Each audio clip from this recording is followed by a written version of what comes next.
All right. Welcome, everybody. There was your 2 minutes.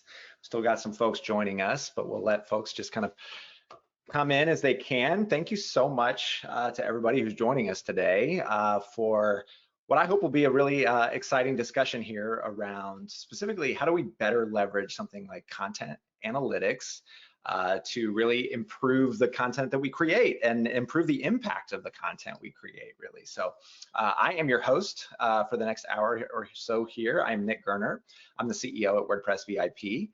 If you're not familiar with WordPress VIP, we're an agile content platform squarely focused on the enterprise.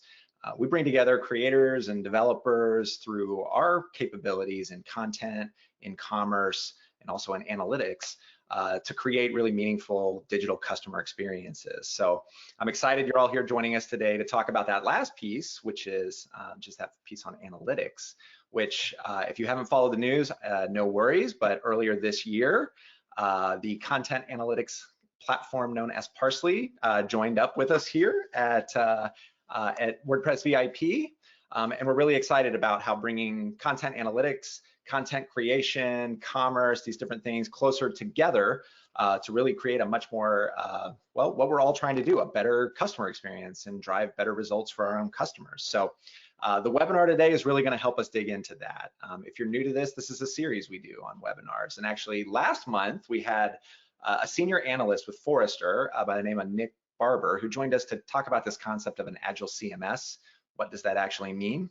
And one of the things he highlighted in that was this aspect of content creation. One of the really critical components now is closing the loop, and closing the loop with analytics. It's not just enough to create and publish and move on. It's creating, publishing, engaging, understanding, reflecting, feeding that back in. It's this cycle. And so today, let's focus on closing the loop. I have a couple of folks here who are joining me, some special guests who I want to introduce. First is my new colleague, Sachin Kamdar, who is the co-founder of Parsley, I think back in 2009, I want to say, if my notes are correct. Sachin, you can correct me on any of that. But Sachin had really had created Parsley around this idea of how do we take something in analytics, take it from something that's sort of one-dimensional and thinking about views, but actually really digging in and better understanding the impact of the content we create and how is that actually driving towards activity and results and getting deeper into the layers of that, but with also without having to become a data scientist. So that initially had a lot of uptake within media organizations, as you can expect, and so Parsley was adopted by some of the world's largest publishers. But more recently, that's now finding its way into more enterprises around thinking about content creation and how enterprises are really aligning content creation with their own growth. And how do we improve that process? How do we improve that engagement and things like that? So fun fact about Sachin, in a past life, he was a public school teacher. And when I found that out, it made a lot of sense because I feel like I'm always learning something from Sachin as we chat. So, so Sachin, welcome. Really glad to have you here. And I know everyone's going to be excited to learn from you on this. And then our second guest here is a man by the name of Will Tuttle. And Will is a senior communications manager at Microsoft. And Will really represents the other part of that preamble I was giving before, which is, how do we think about moving, if content creation and a lot of high velocity content was maybe more thought about as for publishers, that's actually finding its way directly into the brands themselves now. And so Will is the editorial director for what's called Xbox Wire, which is the primary news channel for Microsoft Xbox. Fun fact too, and Will can correct me if this is overstating it, but it's also the largest owned news channel by audience and impact that Microsoft actually has. So the team that Will is a part of is driving direct impact around what's happening with Microsoft Xbox and the community at large. And so Will's background is in journalism, public relations, content marketing, and has really brought all of that now into his role and thinking, how do we have a direct relationship with our audience? What does that audience actually want? But ultimately, how do we also measure the success of that engagement with that audience? And how do we think about strategy and measurement and feeding that all back together? And so I'm really excited for you all to learn from Will today. Will's an all-around great guy who loves things like mountain biking if you can imagine it. He does appreciate video games, father of twins, all around good guy. So Will, thank you for really joining us here today on this. And then there's you all that are joining us on the webinar. You all have an active role in this as well, and we'll make this better. Some folks are already using the questions tool. So thank you. If you found your way to the questions capability in the webinar, use it. We're going to reserve some time here at the end of today's session to answer any questions you all might have. I don't know if we'll have time to get to everything, but we have 53 more minutes here together. So we're going to leverage the time that we do have to both bring some ideas to the surface for you all, but then also hopefully get to questions and answers, and as many of those as we can. So drop those in throughout. We're going to hold on to those, and then we'll get to those here in the second half of today's webinar. So with that, the last thing I'd like to do here is just really set this up. And this idea of analytics and really being able to take informed actions is something that as a business, as we look at this from WordPress VIP's perspective, we want to think about solving for this more holistically, because analytics, despite there's plenty of solutions out there that you can think about when it comes to analytics in your work. It's not always as easy as flipping a switch. Yeah, we can jump to that Parsley plus VIP in there. It's okay. And it's not always as simple as flipping a switch, because we still hear a lot of common concerns around this. Signal to noise. I'm overwhelmed with the amount of information I have and making sense of it. Who has access to these tools? It's reserved for a few within the organization that actually have that. And then ultimately feeding insights back into the work that we're actually doing. Like, these are not solved things. I think hopefully everybody here can think about where you've in your own work struggled with these sorts of things. And it's something here is that, because the reality is there's no shortage of data that we're all collecting, but that data is only as valuable as our ability to bring it back into the work that we're doing. And so as Parsley comes into what we're doing here at WordPress VIP, that's really critical to this, because if you can think about WordPress as something that has really the idea of democratizing publishing, really putting the power in the hands of the creators, moving it from being, you have to be deeply technical to do something to you can be less technical but expert.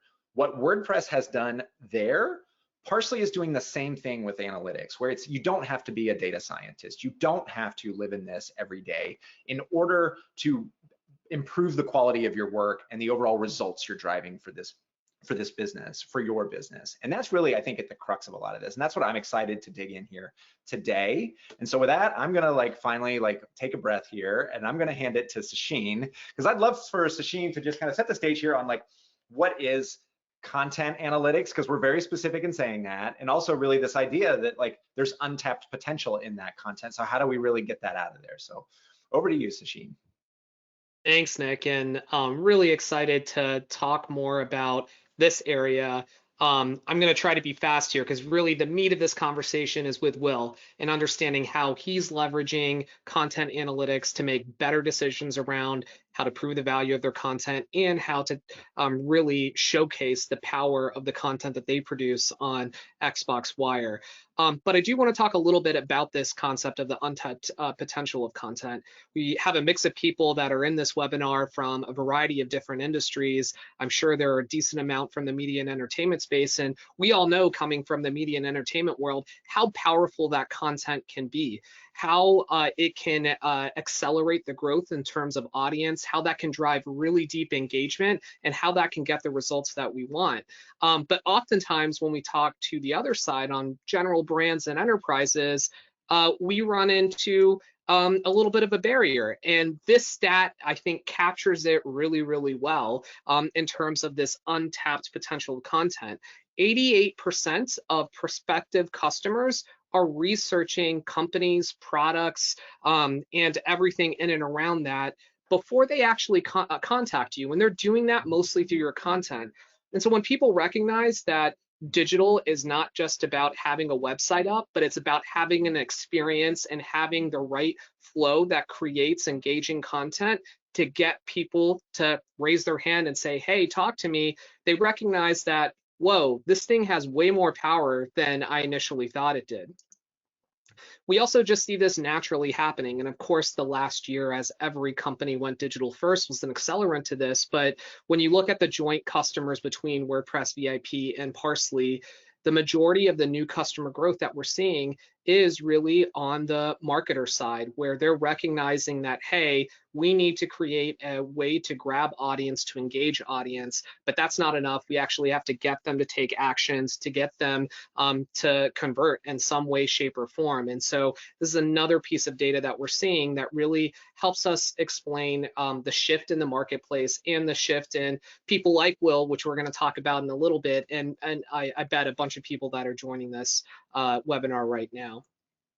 And finally, and most importantly, the way that content is really impacting organizations have shifted. And this is the case for any type of company, regardless if you're on the publishing space, whether you're on the brand side, whether you're B2C, whether you're B2B. This is the new way that we're thinking about content. It's not enough to just think about the way to get people into the top of the funnel, to get that general awareness. And the metrics that we're used to, which we're going to talk about in a second as well, aren't enough to capture that. We really need to think about the entire journey of the customer, of the reader, of the viewer, and how they're making their ways to signing up for a newsletter, how they're raising their hand to say, contact me, show me a demo, how they're converting into a subscriber, how they're purchasing things, how they're signing up for events like this webinar, right? All of these things are incredibly important, and we have to think about the totality of the funnel now, how we're getting people to understand who we are as a brand, as a publisher, how we're getting them to engage with their content, so how we're getting them to sign up for things, how we're getting them to really spend time reading, watching the things that we're producing, and then finally, how we're getting them to make a decision. Because ultimately, if we're going to prove the value of our content, we need them to get to make some type of decision with us. And that can be different for different types of organizations, but really it is about that conversion. And it's where at Parsley, we've spent a lot of time over the last 2 years evolving our platform, evolving our technology to really capture the totality of all these things. So we like to say, there's great content out there, and there are great brands that are producing great content. But the best companies we see know why their content exists, and they use it to achieve their goals. They're very kind of directed about what they want to do with that content, how data informs the actions that they're going to take with it, and then finally, how they actually show, justify, and prove that it is helping them reach their goals. And when that happens, amazing things occur, and we see magic with the ability to connect content to audience. So just really quickly on Parsley, the 3 things that we really focus on is 1, simply understanding your audience. How do you get to track all the things that are relevant for your audience with your content on your sites, inside of your apps, on third-party platforms like Facebook, etc. 2, how do you leverage those 30+ content metrics to really inform your strategy and drive that for your business moving forward? And then 3, how do you really use all of this to get those right decisions, conversions, and justify the impact of your content and show them that this is untapped potential, but here is the results of this untapped potential. And we're going to talk a little bit with Will about how he does that at Microsoft. So let's get into data-driven content in practice with Will. And Will, maybe we can just start out by telling us a little bit about yourself. What's your role? Tell us about Xbox Wire and maybe a little bit of history about both your history and also Xbox Wire's history. Sure. Thanks for having me, first of all. Appreciate it. We'll start off with Xbox Wire. So Xbox Wire was launched in 2013, and its original intent, the original intent of the site was for press, basically a sort of news center where press could come and learn about the latest products and consoles and things from Xbox. And it was very press centric. We have a media assets section where press can download assets for things. And I think the original intent was basically to replace the use of press releases. So rather than sending a bunch of stuff out to the press and hoping they pick it up, we would just put it on our own channel, and they could grab it from there. So that was the original intent of the site. And very quickly became evident that that it was more than just press that was reading it. We have a really engaged audience, probably more than a lot of other brands or topics. We have a lot of folks who want to really feel like they're in the know and know what the latest things are. So they don't necessarily want to wait until press picks it up and then they write about it and then they're learning about it from there. They really want to be getting it straight from the horse's mouth. So it really became evident pretty quickly that that we were getting a lot of consumers reading the site. The site grew very quickly into the millions of page views every month, and we knew it wasn't coming definitely straight from press. There's only a couple thousand press outlets that we expect our stuff to get picked up by. So. And that sort of actually played into my background. As you mentioned, I was a journalist. I worked for a site called IGN, which was the biggest video game site in the world at the time, probably still is. So my background was definitely speaking directly to consumers and giving them that news and getting it out there that way. So audience growth was one of my big focuses. In my previous role, so I was able to bring that over here and sort of start figuring out ways that we could grow our audience on Xbox Wire. Great. So just talking a little bit about that shift from Xbox Wire just being for press releases to now having your consumers go directly to the content you were creating. What did that change in terms of the value of your content or in terms of your ability to showcase, hey, this is like a way that we're either circumventing the traditional model or a way that we can reach directly, we can reach our consumers directly? I think the biggest way was that we were able to show our worth to our publishing partners and folks within the company a lot more. Being able to say that we reach millions of people every day is a huge thing for a lot of publishers who are looking to get their news out there, but maybe have smaller channels or less reach. So it pretty quickly came to the point where we were getting a lot of requests from third parties, or third-party publishing partners, but also from within Microsoft and from within Xbox, where when we had a product announced, teams really want to be doing more stuff on Xbox Wire and do more storytelling, less just putting the news out there and saying, hey, this thing is available or this thing is coming, but really doing more of that deep dive, interesting storytelling content where we're saying, hey, this is how this came to be, or we're giving you a behind the scenes look of how we created these products or what the thinking was. And it really allows us to really embrace our role as storytellers more than just product marketers. So it's and we find that type of engaging content really resonates with people more and makes them more likely to purchase a product or download a service. Great, thanks. Let's get into maybe the evolution. So we saw your career evolve. You worked at IGN, you moved over to Microsoft with Xbox Wire. You saw Xbox Wire evolve from it being a mechanism to help out on the communication side to it being a tool to reach your consumers directly. How has that changed the way that you think about data and analytics? And what has happened when you started at Xbox Wire to where you guys are now with some of the things that you look at, care about?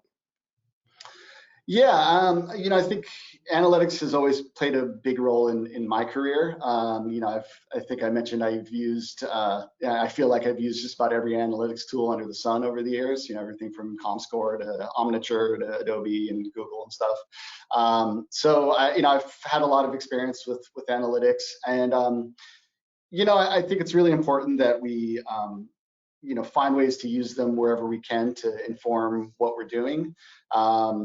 Whether that's just figuring out what's bringing people to the site, how we can best keep them there, what sort of things they're doing after reading an article. That's always a big one for me is, are they just bouncing, or are they sticking around and reading other stuff? And if so, what sort of stuff are they reading? And then also just figuring out those larger engagement metrics, like time spent on articles. I know we'll get into more specifics soon, but I think a big thing, especially at Microsoft, is we do have to train, you know, leadership and executives and folks around the company to think about analytics a bit differently. You know, I think when I started, it was like, you know, page views were still the end all be all of analytics and metrics. And while that's certainly, you know, a good thing to look at and a good base number and easy for, you know, non-analytics users to understand, there's so much more out there that we can be doing. And, you know, I think it can be hard to get the full picture when you're just combing through spreadsheets of page views and you know, adding up things and finding averages. So, you know, one of the things we've worked on a lot is sort of training our leadership to think about metrics differently and think about what they can be doing differently with those metrics. So rather than waiting for them to ask us, you know, ask us the metrics that we already know, we go to them and say, hey, you know, not only do we have these page view numbers, but, you know, these are the most popular articles in terms of time spent on the site, or this is what people are reading after they read, you know, this particular article. And it's just sort of conditioning them, or, you know, sort of training them to use a different muscle than just, hey, what are the, you know, most obvious numbers that we could be comparing. So that's something that we've really been focusing on is just sort of training folks to think differently about metrics. And then, you know, always looking for new tools, and, you know, we'll talk about this a bit more, but figuring out new tools that people can use to empower themselves, and, you know, not be waiting for us to send them metrics, but rather being able to find some stuff on their own. Yeah, and we'll touch into that in a second. I do want to dive a little bit deeper on the training of leadership side. You know, one of the things we often see at Parsley is that even though we might be working with somebody specifically like you, Will, who is the person that's deciding to bring on Parsley, oftentimes their job is to push the analytics up to people that manage them, to their leadership team, and then also down. When you talk about training leadership, that's unique. What does that actually functionally look like? What are you doing to help train your leadership on these are the right things to look at? Here's how you should think about data and analytics. Here's how it informs our decisions. Yeah, a lot of times we will find, you know, specific examples of things that work and things that don't. So rather than just giving them a fire hose of like, hey, here's all the stories we did this month, and, you know, here's the numbers we got from them, rather finding those really specific nuggets of information that we can be sharing that provide some real insight, especially around impact. You know, we have it's not really a saying at Microsoft, but we're always looking at the balance of impact versus activity. Yeah. We don't want to just be putting stuff out there for the sake of putting it out there. Occasionally we have to, but really we want to make sure that the stuff that we're doing is impactful and that we're, you know, we're really getting the most bang for our buck. So we're always looking for those. What does impactful mean? How would you define that for Microsoft Xbox? I think, you know, I know we said that Xbox Wire launched as a press site, but you know, press pickup is still really big for us. You know, we want to make sure that when we are putting news out there, that it's not just going out there and dying, and, you know, nobody's really noticing it. So we do track things like press pickup and just seeing where that narrative kind of threads through. Also things like social shares, you know, and how what sort of impact we're seeing there. So we're a member of the PR team. I think a lot of companies would be probably content marketing, but we are a member of the PR team. So I work really closely with, you know, our influencer relations team. I think actually Jeff on our team might actually be on this webinar. So we work really closely with them too, just to see what sort of stuff that influencers and content creators are picking up. Anybody who, you know, has kids or plays games probably know the impact of, you know, YouTubers and Twitch streamers and stuff. So we're always looking at places where our content will be picked up by them. And we've actually seen more and more over the last, you know, last couple of years. We'll see, you know, YouTubers actually, you know, show Xbox Wire on their screen as they're talking about whatever news we've announced or whatever stuff we've shared. So there's a lot of ways that we measure impact and measure, you know, what people are picking up, and I think that's sort of constantly changing. And there's always new, you know, as I said, there's always new outlets where we're seeing that sort of impact. let's get to the bottom part of the how do you train people? How do you give them, and I think the phrase you use, give them the tools, give them the ability to empower their own decision making. What does that look like at Xbox Wire? How do you make sure that it's not something locked behind the desk of an analyst, but something that everybody can use? Yeah, you and I have talked about this a bit before, but I feel like there's times when I spend a good chunk of my time just pulling numbers for people, fielding requests on how did this article do, or how many page views did it get, or getting these things. And I think part of analytics is figuring out ways where we can empower people to find their own stuff, and answer those questions in advance. So I've been looking into ways that we can sort of auto-generate things like reporting, things like that, where we can anticipate what's going to be asked of us, especially in terms of how just article performance or news performance, and sort of automating those things in advance, where we say, okay, we know that this team is going to need these numbers on Thursday of next week, so let's have a report go out Wednesday night that gives all that information to them well in advance. And then there's also stuff with teams. We have a lot of products, we have a lot of games, we have consoles, services like Xbox Game Pass. So really it's about empowering those teams to have the information that they need before they even realize that they need it. So we can set up reports for them. We can send them information, again, important nuggets that we didn't necessarily expect. We want to share with them so they can know for the next time that this might be something they want to do more of, or something they want to do less of. I think I've said before, but I want our analytics to work for me. I don't want to be working for the analytics. So I want to make sure that our teams have everything they need, and we can anticipate those sort of asks from them.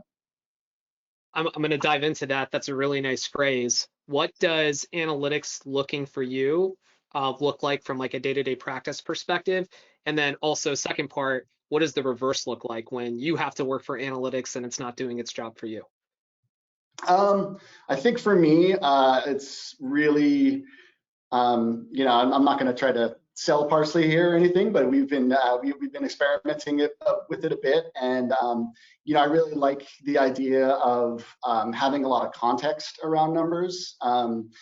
Too much time I think is spent combing through spreadsheets and adding things up and averaging and looking for year-over-year comparison or month-over-month, or how did these other articles do compared with these articles.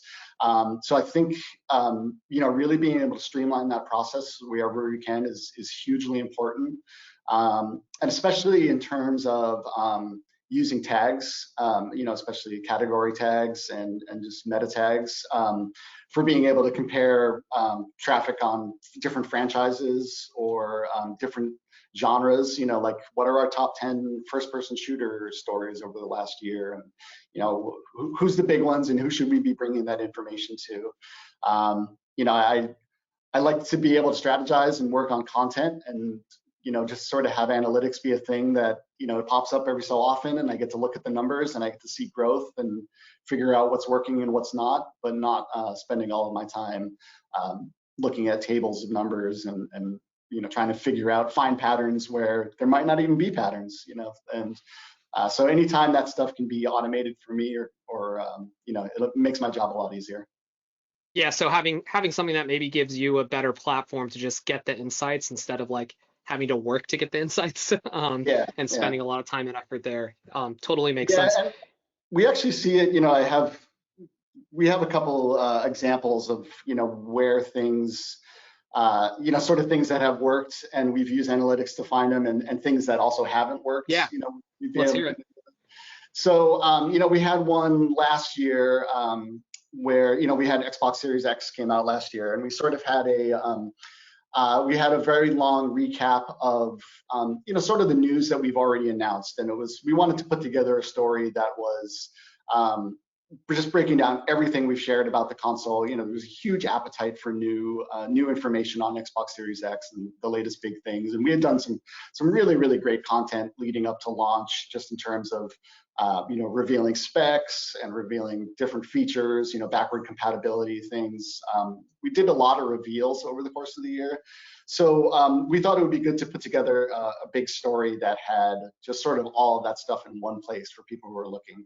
And as you might imagine, it ended up being quite long. I think it was you know, a little over 4,000 words, which is a very long article. And we had some concerns about how long it was. You know, we knew that we probably were going to lose people here and there, and we weren't really sure how it was going to perform. And you know, I think you know, myself and some of the content guys put out a warning, just like, hey, just so everybody knows, this is definitely on the long side, and you know, we might not catch flack for it, but we might not get the type of readership that we were hoping for. And when we did start pulling analytics and taking a look at it, we found pretty quickly that our fears were definitely right. And you know, the read time on it was less than a minute, which for, you know, I think for about a 3,000 word article, it should be about a 10-minute read.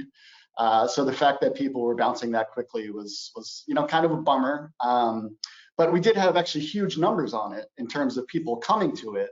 It's just that they were coming and probably looking at the scroll bar on the side and saying like, wow, that's a long article, and just sort of bouncing pretty quickly. So so we were able to take those learnings to the team and just say, hey, you know, in the future, let's think of ways that we can be doing this better, or that we can, you know, just say maybe we make an article that's just a, you know, really quick little hits where we link off to the previous stories and say, to learn more about this stuff, go over here, where we're redirecting people and keeping them within the site versus trying to keep them through a whole long article where, especially on you know, especially on mobile where you're scrolling a bunch of times. So that was a really good learning for us. And then also more recently, we had a story on Black History Month, which you know, those stories typically perform fairly well for us, you know, especially when we're able to share them socially and get some amplification across the company. And they're good stories just in terms of you know, sharing that information and showing what our communities are doing. They're very important in that area. But for that one in particular, we saw huge traffic numbers, and we sort of weren't really sure where they were coming from or what was going on. And it took some digging, but we were able to figure out that basically we looked at the browsers that people were using, and we found that a huge number were using the Edge, Microsoft Edge browser on the Xbox console itself, which is normally, that's a number that's minuscule. You know, and this was like 99% of hundreds of thousands of views on the story. So we figured out that the story was shared on the Xbox dashboard. So right when you turn on your console, it's right on there, and people were clicking on it and saying, oh, I want to learn more, and it was taking them to Xbox Wire on their console. And that was really eye-opening for us, because it was sort of a platform that we didn't really think of as a place where people would go and read content. You know, we figured people just want to come in and play their games or watch Netflix or, you know, do whatever and not necessarily read stuff. But there was a ton of engagement there. So that was a really exciting thing for us to find. And now it's we're sort of looking at different ways that we can be doing that again in the future, just seeing that sort of audience there that we didn't realize was actually there in the first place. That's great. And I'll just add like a couple of comments around that, because we see with so many of our customers, they have that exact same insight where they start to see a new platform pop up that they've never seen before, whether that's on a series of articles, whether that's in a specific tagging category. And for people here, sometimes that's an opportunity to partner with us. In this case, maybe Will can partner internally with the team that at Microsoft that's maybe pushing stuff out there and make sure that you build the right relationship. But oftentimes that can be things like Flipboard, or that can be things like new social networks that are popping up. And there are opportunities to partner with them to make sure that you have a strong relationship and they can really accelerate your visibility on those platforms. So I really suggest for everyone here, you take a deep dive with your content around that and see if there's anything that's growing at a good clip and you can get in early to capture some of that audience. Yeah, and actually our as you might expect, our audience is skews quite young, and they're really different from a lot of the other blogs at Microsoft specifically. We by far our mobile audience is way higher than any other outlets here. I think the last breakdown I saw was about 65% or almost 70% of our readers are mobile. And it's basically flipped for a lot of the other blogs. So the fact that we know that our audience is very mobile really pushed us to sort of, you mentioned Flipboard, like we got on Flipboard a couple of years ago. We do have, a lot of folks who read on like AMP platforms. So we're always sort of looking for those new platforms, and we're currently looking at things like Snapchat and TikTok for how do we embrace these, and what can we do to we can get on the platforms, but it's really a matter of getting on there and doing content that people actually want versus just sort of throwing a bunch of crap out there and hoping that something works. That's great. The other thing that I want to talk about a little bit quickly, and then I really want to move on a little bit to how you made your shift from media publishing over to the marketing side, Will. But before we get to that, I want to talk a little bit about, I think you were getting in the realm of where you kind of shifted from maybe reactive, looking at the performance of individual things, to maybe more proactive, looking at things like tags to help develop content strategy. Can you talk a little bit about that shift and how maybe you're trying to focus the team more on the forward-looking stuff instead of just like saying, hey, this article did well, good job? Yeah, I've always been a big proponent of, just going to Google and putting in like a game name and seeing what the first, 5 results are after that, and saying, or, the auto search thing, and saying, this is what people are searching for related to this game. So how do we capitalize on that and include those things in our headlines? We work in recent years. We started working more closely with our social team, especially our social reactive team at Xbox, which does field a lot of questions in terms of, why isn't this thing working, or why can't I figure this out? So that helps inform us to say, hey, people are asking these questions, and we should get ahead of this and give them these answers, because this could be something that is just going to keep increasing. And they're really on the front lines in terms of issues that customers might have, or just confusion around features, or things like setting your home console for use for your whole family, using your Xbox Live Gold account, so you don't have to be paying for multiple accounts. So really, any opportunity that we have to get ahead of questions that people might be asking, we do that. We work closely with Nick's friend Major Nelson, who is sort of the head of, he's not the head of social, but he gets a lot of, he's got an extremely engaged audience, and for better or worse, they can be pretty brutal if we don't really read the room and announce things that that aren't going to make people happy. So if he starts seeing folks getting spun up and getting angry about something, and feeling like we're doing something wrong, we try to find ways that we can react to that really, really quickly. And it's nice because we're on WordPress. We're able to put together articles and get them up really quickly. We have there's plenty of other content management tools that you have to put it into different environments before you launch, and it might take a couple days to get something up, whereas we can have an article up and published in a matter of minutes. Really, it's pretty great. Cool. I think we have time for one more question here, Will, before we get into general Q&A. And thank you everybody for asking so many amazing questions. I'm not sure we're going to be able to get to all of them, but there are certainly some really nice ones here. But before that, I know that there's people in this audience that either have made the shift from media over to the marketing side, or are looking to make that shift. Could you just give some people, general tips, lessons that you've learned as you've made that? And in particular, I know we talked about before the authenticity, sincerity side, maintaining that, maybe something around that, and how you kept that in that transition. Yeah, so as you mentioned, I was a journalist before, and I was actually a print journalist even before I was a web journalist. So it tells you how old I am. I was a journalist, and I sort of viewed PR and marketing as the dark side, as I think a lot of journalists probably do.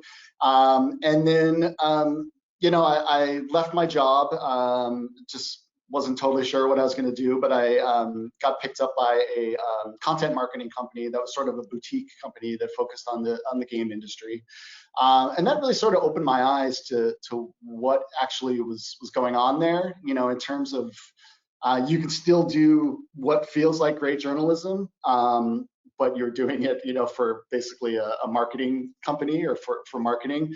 You probably notice it pays better, which is nice.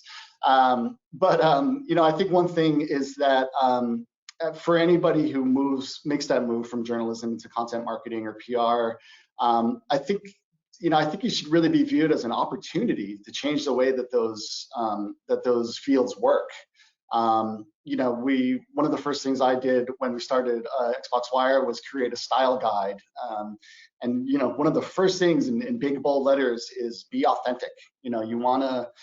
You don't want folks to necessarily feel like they're reading a corporate blog or they're just getting their news from a sterile corporate environment, but rather, you need to have a tone of voice that doesn't make it feel like it's a sales pitch. It needs to feel like, hey, I'm really telling you this story, and hopefully by the end of that story, you're going to be, you're on board. You want to purchase this thing, or you want to learn more.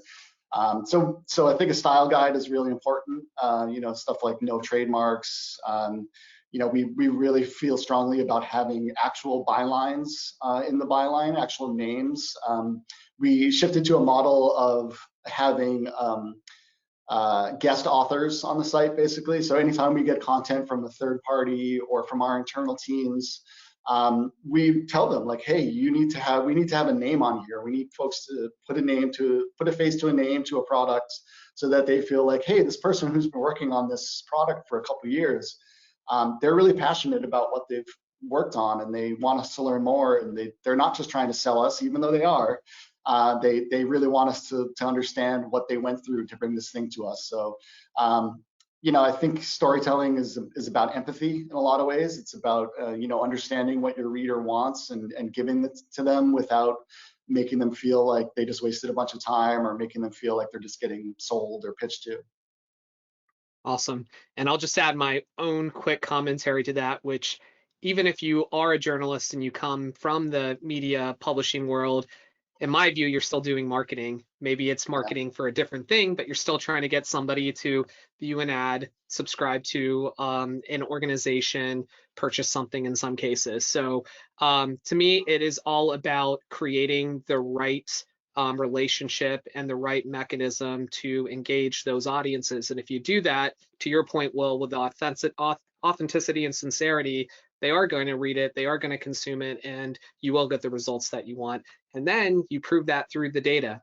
You make sure everybody inside of your organization recognizes that the content that you are producing is as powerful and as impactful as you said it is, and you do that through the data and analytics. Yeah, and actually, if you don't mind for 1 second, also we had, as I said, we launched the press site, we have consumers and stuff, but we never really considered revenue as one of our key focuses. And we really quickly found that over time that the revenue generated directly by Xbox Wire has grown exponentially over the last couple of years. And, we're directly responsible for millions of dollars in sales, basically without even trying. That isn't our end goal. It's not it's not one of our key metrics, but we're selling things, whether folks want us to or not, we're moving that needle on that side. So I think that's really interesting too. It's a great place to end this part. Nick, do you want to pick it up from here with some of the Q&A? Sachin, Will, thank you both for just kind of running through a lot there. This was great, and there's a lot of great questions that are coming in. So I don't know how much time we'll have to get to everything here, but I would also encourage folks, like if you've still got something, get it in there. We're going to do this sort of rapid fire. So first one comes in from that I'm going to pick on here is, so thank you, Estelle, for sort of asking this, which is really just this thought around, large corporate brands. Will, you're at Microsoft.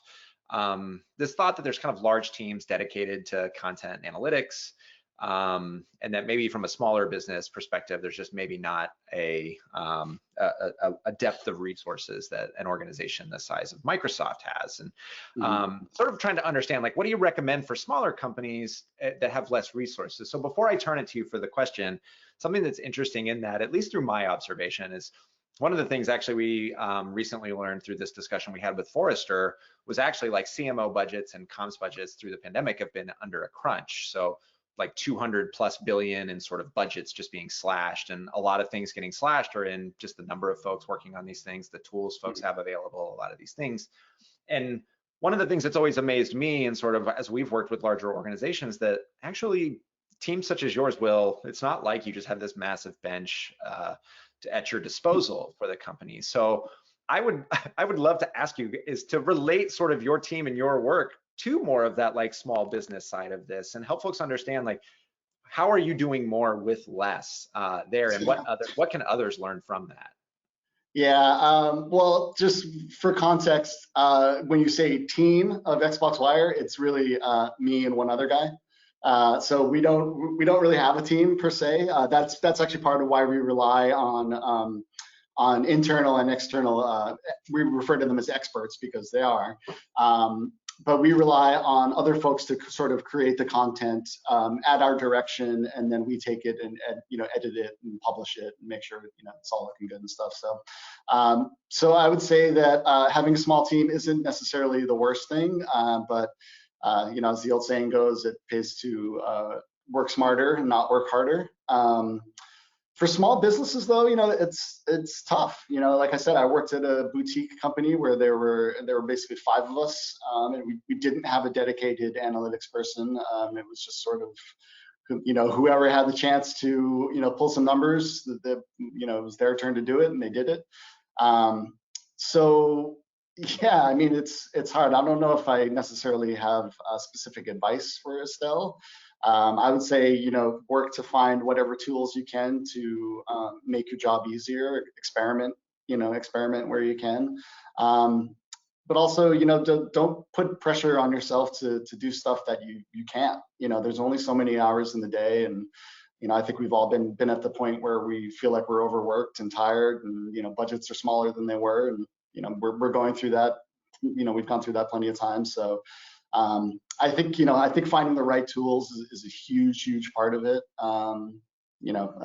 Again, not to pitch Parsley necessarily, but not spending a bunch of my time scrolling through spreadsheets has been really a boon to me, because I can focus more on the content creation and the strategy part of my job rather than the analytics side. And I'll just add, maybe this is counter to what Will just said. If you're really small and you're not producing a lot of content, arguably you shouldn't be spending a ton of time in analytics, because just by the nature of you doing it yourself and you doing it maybe with a couple of other people, you're going to have an intuition and a gut feel for what is and isn't working with your audience. And you don't want to spend a ton of your time in the data analytics. You really want to work on getting that stuff out there so people can consume and you can grow your audience over time. And so I'd say if you're not producing a lot of content, if your team, and by a lot of content, I mean like, maybe one blog post or something like that per week or per month, something on that scale, then you're going to have a intuitive sense of what's working, and I would trust that to start out. Yeah. Great. Okay. Thank you both for jumping in on that one. So Mary has an interesting one here around really trying to think about like funnel and conversion. So Sachin, this is more for you because it directly is a question around Parsley. And really, does Parsley have the capability to connect content engagement through to lower funnel metrics? For example, demonstrate if someone who engaged with content eventually got to a quote or completed an app, or on and on. So thinking about attribution and conversion there. Do you mind sharing a bit about that? Yeah, happy to. It's where we focused a lot of our time, energy, and efforts as a product organization over the last basically 2 years now. And really what we thought was missing from the marketer's view of what was happening was that voice of content, the content being able to say, hey, it's me here that's helping to get somebody to marry what you said, engage to get a quote or to complete an application.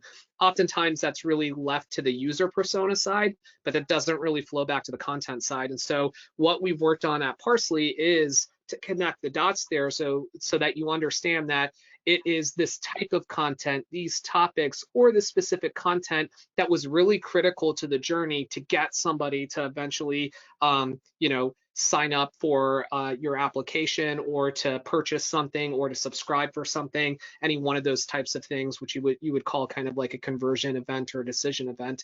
And so that's exactly what we're now able to solve with Parsley, and to give you all of that data to justify the importance of content for that funnel. Thanks, Sachin. Yeah, I would say this is like a common challenge that we see. Like because of just all of the different touch points along the way and just kind of creating more of what is like the entire customer journey on here, it just becomes more and more critical to really be able to understand this and also look out over longer time horizons. Like something that we've covered in previous sessions was around just how limited folks are in looking more than in a 6-month window. And the reality is actually a purchase decision might evolve over time periods even longer than that. And so that's actually the reality of this. So thinking about how you paint a more comprehensive picture there is just more and more critical now. So thank you, Sachin. All right, so Jameson, thanks Mary for the question on that. Jameson asked about this question of impact, which I like. Sachin, you asked Will how he defined impact, and so I think it's only fair to now ask you from more of the Parsley Analytics perspective, like how does Parsley think about impact, and what opinions and insights can you share there? So it goes back to that slide that we showed where the best companies know why their content exists and what goals they're trying to achieve. The impact thing and the resulting metrics are going to be different for almost every single organization, because your content's purpose might have multiple goals. It might be getting somebody to sign up for a newsletter, getting somebody to just come to your site, getting somebody to ask for a price quote, maybe even getting somebody to purchase something. So the first question that I would have for you, Jameson, is it clear for you what your content is trying to achieve? If you know that, then there are metrics that you can use that can help you track that and then justify or understand how content is helping you reach those goals. So I'll just mention a few here, maybe to get the conversation started, and Will, feel free to chime in. But for example, I know that one of our customers is really interested in two things. They're interested in growing the number of unique visitors to their site, but they don't want to do that as a consequence of just pure growth. They want to make sure that people are actually spending time reading and watching their content. And so their main KPI is a metric in Parsley called total engaged minutes. Why that's like a really interesting one is because it captures both sides of those. So you look at an individual article and you're looking at the number of engaged minutes that somebody engaged means they're actively reading it. It's not just like a browser tab that's not being looked at. It's active on their site. So the number of minutes per article, but when you look at total, you're actually adding that, summing that up with multiplying that up with the number of total visitors that are coming to it as well. So you have two different levers there. If you want to increase the number of total engaged minutes, you could go the way of just having massive number of unique visitors coming to read that piece of content, or you could have content that's super engaged where it's not a ton of people, but they're reading the full thing, they're spending a lot of time with it, or somewhere in the middle. And so for that customer, that's the metric that they use to really understand and give people freedom to flex on either one of those things, engagement or growth. For other people, it's very bottom of the funnel, right? Where it's like, listen, I need to know what content is helping me drive purchase. I need to know what content's helping me drive subscription. And that is where we come into the attribution side of this, is how is content contributing to that? What are the topics? What are the categories? And so again, for Jameson, for you, it comes back to the question of what is your content trying to achieve? And then from there, you can get the right relevant metrics to help you understand that. Thanks, Sachin. I don't know, Will, do you have anything you want to, you don't have to add anything there, but No, although I will say, one thing we also look at, or at least I personally care about, is, bounce rate. So I don't, I like it when people come to my site for one thing and end up reading, 2 or 3 more articles versus just leaving. Although so much of our content is driven by search, that a lot of times people are searching for a specific thing and then they come in and find the thing that they want and then leave. But I'm always looking for ways to, keep people on the site and keep them reading more content and learning about more stuff.